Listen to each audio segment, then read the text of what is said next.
Sábado, dia 18 de abril de 2026. Sejam todos muito bem-vindos, meus amigos, a mais um vídeo do canal Terra Brasilis News. Olha só, cada dia que passa as coisas vão se apresentando de uma maneira diferente, as informações vão chegando e as verdades vão aparecendo. Por quê? O recente caso do ex-deputado Alexandre Ramagem, lá na Flórida, ainda continua rendendo assunto. E certas verdades começam a surgir. De um lado, temos aí o colunista do SBT News, o Leandro Magalhães, dando informações sobre como Marco Rubio atuou nesse caso. E do outro lado, temos o jornalista David Agape, trazendo informações sobre o Araponga da Polícia Federal, que atuou ilegalmente contra Alexandre Ramagem. Após uma conversa direta com o Eduardo Bolsonaro, o secretário de Estado Marco Rubio entrou sim em cena e passou a atuar no caso, chegando inclusive a solicitar para o ICE os reais motivos pela detenção do Alexandre Ramagem, uma detenção apenas para averiguação, mas ele quer saber ou queria saber detalhes a respeito. A resposta dos agentes foi imediata e carregada de implicações. Por quê? Não houve qualquer cooperação com autoridades do governo brasileiro, já tirando fora essa narrativa do atual mandatário, né? E foi somente uma questão imigratória, como já sabemos. O que por si só já expõe uma fissura preocupante na relação entre os dois países. Mas o que parecia ser apenas um episódio isolado começa a ganhar contornos mais complexos quando surge o nome de Marcelo Ivo de Carvalho, que é esse que vocês estão vendo aí, apontado como peça-chave nos bastidores desta operação. Atuando como um oficial de ligação da Polícia Federal junto ao próprio ICE, lá em Miami, Marcelo Ivo não é um nome qualquer dentro da estrutura de cooperação internacional. Seu histórico, no entanto, levanta questionamentos incômodos.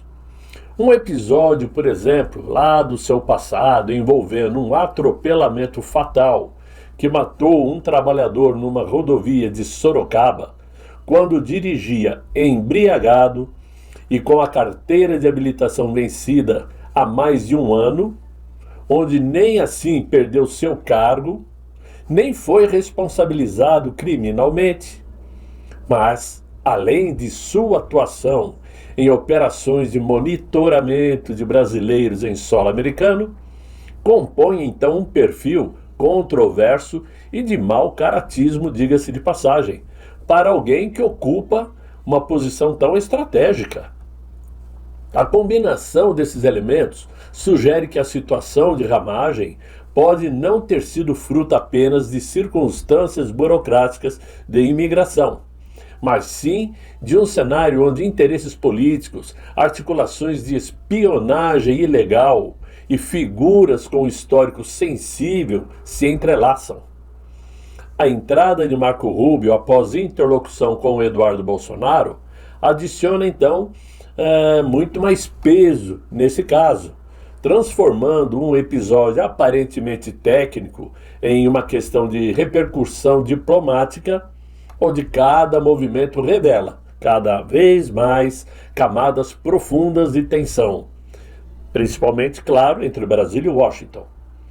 Quando o ICE deteve o Alexandre Ramagem para averiguação somente, o diretor-geral da Polícia Federal, o tal Andrei Rodrigues, comemorou a detenção e apresentou o caso como resultado de cooperação internacional, mas o documento embasou a detenção obtida pelo jornalista Samuel Puncher, lá do site Metrópolis, que inclusive não mencionava cooperação alguma com o Brasil. Esse documento não citava qualquer crime praticado em território brasileiro e nem fazia referência a pedido de extradição. Tudo isto foi uma armação que pouco a pouco vai sendo desvendado. Fato é que o tal Marcelo Ivo de Carvalho é o mesmo agente que em 2024 monitorou também de forma ilegal a brasileira e cidadã americana Flávia Magalhães, lá em Pompano Beach. Por ordem de quem? Do Alexandre, o paredão da moralidade, né? Ou seja, o defensor da democracia brasileira, que está enterrado até os dentes com esse caso master. Mas ela estava sendo investigada, não, espionada, esse é o termo certo, sem que ela fosse ré em qualquer processo. É também o mesmo agente que, segundo a apuração dessa investigação, eu estou falando aí do Marcelo Ivo, né? É o mesmo agente que conduzia operações de vigilância discreta lá na Flórida, sem mandado judicial, sem autorização do governo americano, o que é uma prática imprópria, né? E essa informação foi dada pela própria CNN Brasil, que confirmou ao relatar a campanha feita sobre a esposa de Ramagem em solo americano. Ou seja, tudo errado, tudo feito ilegalmente, uma espionagem que pode até ser considerada criminal ao se levar em consideração as leis americanas. Tudo errado. E claro que isto terá consequências. Por mais que pareça que o governo americano não está nem aí, deu de ombros, não. Isso vai ter consequências, podem ter certeza. Muito bem. Agora, mudando de assunto, entrando no assunto espinhoso também, a recente deterioração na relação entre Donald Trump e Giorgia Meloni, a premier da Itália, deixa de ser apenas um episódio pontual de divergência diplomática e passa a revelar um movimento mais profundo e, para muitos, contraditório na postura internacional da líder italiana. Porque durante muito tempo, Meloni foi vista como uma das principais aliadas ideológicas de Donald Trump lá na Europa. Compartilhavam bandeiras semelhantes, defendiam pautas conservadoras e demonstravam sintonia em temas sensíveis como a soberania e segurança. Esta afinidade criou uma expectativa natural de alinhamento automático em momentos críticos. No entanto, os últimos acontecimentos, os acontecimentos recentes, sugerem exatamente o oposto. A negativa italiana em autorizar o uso de bases militares no país para eventuais operações dos Estados Unidos contra o Irã já havia causado desconforto. Sendo a Itália um membro estratégico da OTAN, essa decisão foi interpretada como um gesto de distanciamento em um momento de alta tensão geopolítica. Mas o cenário se agravou ainda mais quando o governo de Meloni sinalizou a retirada de apoio a Israel, uma decisão que repercutiu fortemente no eixo político ocidental. Esse movimento não apenas surpreendeu, como também levantou questionamentos sobre a consistência estratégica da premier italiana. Por fim, Giorgia Meloni criticou Donald Trump após o presidente norte-americano chamar o Papa Leão XIV de fraco, por condenar a guerra do Irã. De imediato, Giorgia Meloni se contrapôs dizendo que considera inaceitáveis as palavras do presidente Trump em relação ao Santo Padre. O Papa é o líder da Igreja Católica e é correto e natural que ele peça paz e condene todas as formas de guerra, afirmou a premier. A resposta veio de imediato por parte de Donald Trump. Em uma entrevista ao jornal italiano Corriere della Sera, Trump disse estar chocado com a postura da líder italiana e afirmou acreditar que ela não tinha coragem. Ela não é mais a mesma pessoa e a Itália nunca mais será o mesmo país. O resultado dessa relação, agora desgastada, é um cenário em que Giorgia Meloni deixa de ser vista como uma aliada previsível e passa a ocupar uma posição mais ambígua nesse tabuleiro global. Dentro desse contexto, a troca de farpas entre Trump e Meloni ganhou novos contornos. O que antes era uma relação construída sobre afinidade ideológica passa a ser marcada por desconfiança e frustração. Para setores mais alinhados a Washington, a postura da líder italiana pode ser interpretada como uma quebra de lealdade política, alguém que ao chegar ao poder recua justamente nos momentos em que as alianças exigem firmeza. Agora, o que chama mais atenção é que essas rusgas surgem no momento em que Donald Trump está emparedando a própria OTAN por sua resistência em dar apoio aos Estados Unidos, num momento tenso como este, né? Ele desejava que a OTAN o apoiasse nesse enfrentamento contra o Irã, e não aconteceu. As recentes declarações de Trump sobre a OTAN revelam, sim, um momento de ruptura que poucos imaginavam testemunhar, e com tanta intensidade, diga-se de passagem, né? Em suas falas mais recentes, Trump não apenas questionou a utilidade da OTAN, como chegou a classificá-la como algo próximo de um tigre de papel, insinuando que na prática a aliança falha justamente quando mais é necessária. Segundo o presidente americano, quando os Estados Unidos precisaram de apoio concreto, muitos dos países europeus simplesmente recuaram, evitando envolvimento direto e adotando posturas mais cautelosas, né? Esse comportamento foi interpretado pela Casa Branca como um sinal claro de fragilidade dessa aliança, da OTAN, né?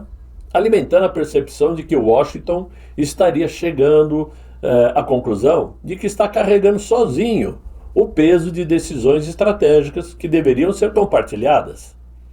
E nesse contexto, Donald Trump, evidentemente, passou a levantar de forma cada vez menos sutil a possibilidade de uma decisão histórica, de retirar os Estados Unidos desta aliança. O que antes parecia apenas uma ameaça retórica, agora ganha contornos mais concretos, com discussões internas sobre redução de tropas na Europa e revisão do compromisso militar com os aliados. Trata-se de um movimento que, se levado adiante, pode redesenhar completamente o equilíbrio de forças no cenário global. É muito sério, né? Se pararmos para pensar, se os Estados Unidos retirar o apoio militar, as bases militares que estão espalhadas na Europa, a Europa fica fragilizada, né? E pode ser atacada, inclusive, por qualquer país, já que eles não têm, talvez, um preparo militar como tem os Estados Unidos para se defenderem, né? Agora, esses países que resistiram a apoiar operações militares ou que negaram o uso de suas estruturas estratégicas, como a Itália, a Espanha, né, passaram a ser vistos por Trump não como parceiros confiáveis, mas como atores hesitantes, mais preocupados com suas próprias agendas do que com uma coesão de aliança. Esse sentimento, um sentimento de descompasso, tem alimentado um discurso cada vez mais direto e menos diplomático por parte do presidente americano. Por isso, quando os Estados Unidos, que é o principal sustentador financeiro da OTAN, começa a questionar publicamente sua relevância, o que está em jogo não é apenas uma retórica política, mas a própria sobrevivência de um dos mais importantes blocos militares da história recente. E é justamente nesse momento de movimento geopolítico que o tal Inácio se coloca aí de forma errada e irresponsável, provocando justamente quem pode dar sustentação econômica ao Brasil, num momento de baixíssima credibilidade no governo brasileiro, né? E com a situação econômica do país em decadência. Nos bastidores da política internacional, a movimentação recente do governo brasileiro, do Inácio, gera tensão e incertezas. Como todos sabem, ele mais uma vez bateu pernas, está na Europa, né? Está na Espanha, vai depois aí para a Alemanha, batendo perna. Mas na Espanha foi participar de um fórum de países alinhados com a esquerda, né? Especialmente agendas dentro da Espanha. E isto levanta questionamentos sobre os custos diplomáticos dessa escolha. A própria Espanha, que era uma tradicional aliada do Ocidente, tem ensaiado um movimento delicado ao buscar maior protagonismo como uma ponte entre a China e a União Europeia, sinalizando um distanciamento gradual dos Estados Unidos. Nesse contexto, a presença do Inácio em encontros com a esquerda europeia foi vista por especialistas como um campo minado, onde qualquer declaração pode repercutir negativamente tanto no eixo ocidental quanto nos mercados globais. Esse risco ficou mais evidente quando o Inácio afirmou no dia de ontem que o mundo não pode acordar todos os dias com posts no X de um presidente ameaçando o mundo. A declaração direta ao presidente Donald Trump reforça um discurso de defesa do multilateralismo, mas também aprofunda o distanciamento entre Brasília e Washington, em um momento particularmente sensível. Por isto, cresce a apreensão dentro do próprio governo, lá em Brasília, da possibilidade de novas tarifas comerciais impostas pelos americanos. O chamado tarifaço, planejado por Washington, pode atingir parceiros estratégicos e o Brasil ainda não tem clareza se será incluído nessa nova rodada de tarifas ou não, né? Esse cenário gera uma contradição evidente. Enquanto o discurso político aponta para um afastamento, a realidade econômica impõe cautela, já que os Estados Unidos é o segundo maior parceiro comercial do Brasil.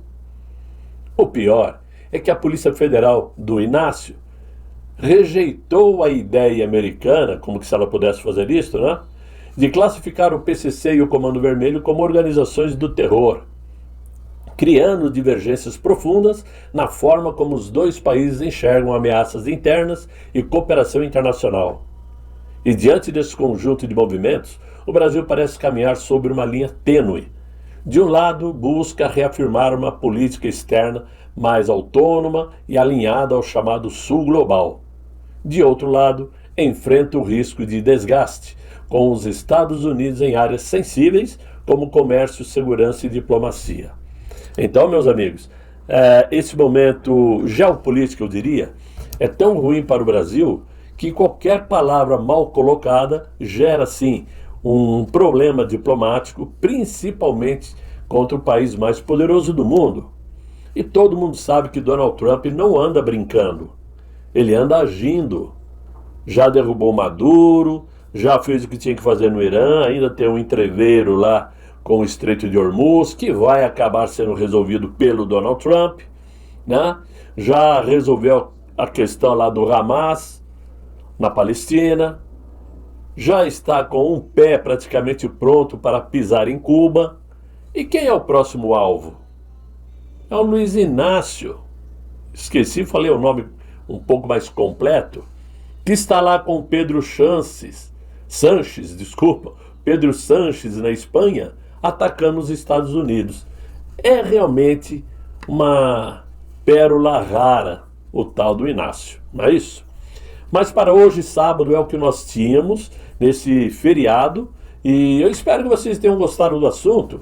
Se gostaram, deixem aí os likes, se inscrevam no canal, ajudem o Terra Brasilis, façam uma forcinha, não custa nada dar o like, não custa nada se inscrever, é de graça, não é isso? E vamos tentar crescer de alguma forma.